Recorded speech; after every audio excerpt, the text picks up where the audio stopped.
Кыргызстан аймактарындагы иш-чараларга республикалык маалымат каражаттары тарабынан дайыма эле жетиштүү көңүл бурула бербейт. Айрыкча шайлоолордо мыйзамсыз көрүнүштөр аймактарда көп катталат. Алар менен күрөшүү жеңил эмес. Көп өткөн жылы жергиликтүү кеңештерге болгон шайлоолорго 3000ге жакын байкоочуларды даярдап, шайлоо учурунда 800дөн ашуун бузууларды аныктады.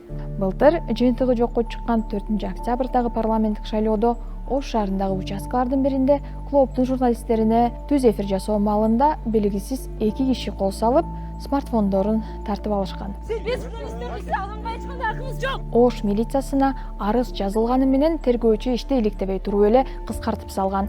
Бирок биз кол салгандарды таап, алар биримдик үчүн иштеген ошол кездеги мамлекеттик кызматкерлер Достук Жолдошов жана Манас Алмаматов болгонун аныктадык. Бул окуя укук коргоо органдары да, прокуратура да журналисттердин укуктары жана коопсуздугун коргоого кызыктар эмес экенин көрсөттү. Биздин милдет куугунтуктардан тайманбастан окуяны чагылдыруу жана маалымат берүү. Аймактарда акыйкаттыкка жетишүү Бишкектегиге салыштырмалуу оор. Анткени коомчулуктун көңүлүн бурдуруу, окуяны республикалык деңгээлге жеткирүү кыйла кыйын. Демек биз журналисттер менен, айрыкча аймактардагы журналисттер менен тилектештикти бекемдешибиз керек. Журналисттерди коргоо менен өлкөбүздүн ар бир жараны чындыкты коргой алат.